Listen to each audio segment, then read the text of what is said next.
Micro-retail is a critical sector, and resulting in some markets as much as 80% of employment is happening there. So it's absolutely essential that we work in it. And we were founded 54 years ago to help enterprising men and women find commercial solutions to come out of poverty and become more prosperous. Micro-retail is doing that in spades, so it's absolutely on mission and important for the development of Kenya and the rest of the world. Yeah, a lot of the talk at the COP was about regenerative business, and we're excited by the potential that micro-retail has in that respect. One big issue that most people might not think about with micro-retail is food waste, and the idea that we are connecting these micro-retailers to excess food which may have been targeted for export but not met a certain grade. This is terrifically nutritious food, and rather than having it go to waste, it can be made available in communities served by these small micro-retailers. Well, and I think we ourselves have been surprised at the many roles that micro-retailers play in the communities that they're serving. We knew it was providing some basic goods and basic foodstuffs availability, but they become hubs for many other things. People are using them for banking and putting money into their M-Pesa accounts, as a retailer just told me about. They sit at a critical nexus, and COVID only made them more important when it was hard to get out and about, where supply chains were interrupted, and they provided the critical availability of essential goods during that time.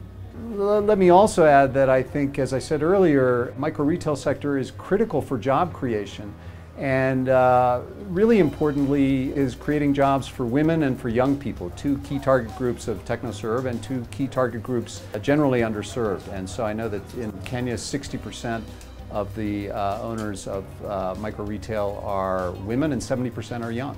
COVID was hard enough, and then right on the heels of it, all the fallout from the Ukraine invasion had made it very difficult.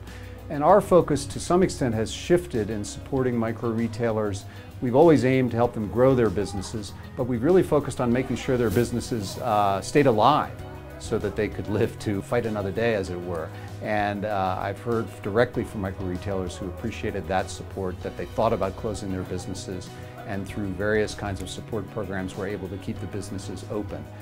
We also used a lot more digital tools during COVID, and we won't go back to the old way of working. Those digital tools have been powerful, and so the ability to deliver information and training remotely, mobile payments of course, and even in some instances some mobile inventory systems, which we hope to scale up in the future, are all buttressed during COVID and will become more and more important going forward. One of the most interesting things that I've seen since my last set of visits to Smart Dukas here in Kenya is the power of these associations, business associations, or chamas.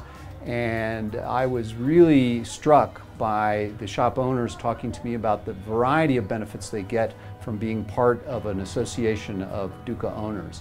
And so that's not just better pricing when they buy, which was a key benefit we sought early on, but it's increasingly they're doing some access to finance work within the associations, getting low interest or no interest loans, and I think they just feel a sense of support and solidarity as they come together. So along with the other benefits of new skills and a growing and more profitable business is this support they're getting from these chamas.